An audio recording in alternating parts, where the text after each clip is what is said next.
Umabot na po sa 19 ang bayan sa Cagayan na lubog sa baha. Ang ilang binaha dumidiskarte para kumita tulad ng pagbebenta sa mga inanod na kahoy.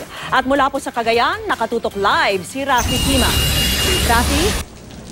Vicky, nandito ako ngayon sa Claveria sa Cagayan at sa pagitan ng alas 2 at alas 4 nitong hapon ay tinatayang dumaan dito sa tapat ng bayan ng Claveria itong si Bagyong Lando. Bagamat medyo malayo dito sa mismong bayan. Kaya naman maswerteng wala halos naging pinsala dito ang dumaang bagyo na unang nanalasa sa malaking bahagi ng Luzon.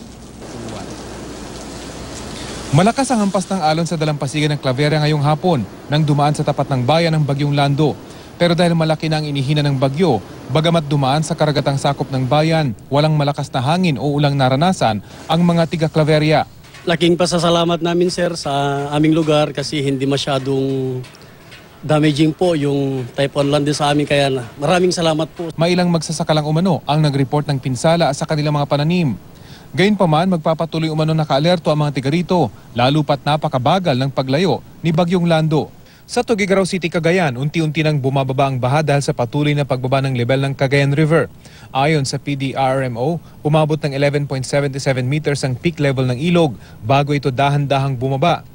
Makikita sa aerial video na lampas tao pa rin ang baha sa Barangay Balzain East na dinadaluyan ng umapaw na Cagayan River.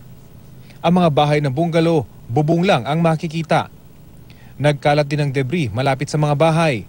Karamihay mga kahoy na inanod mula pa sa kabundukan ng Sierra Madre.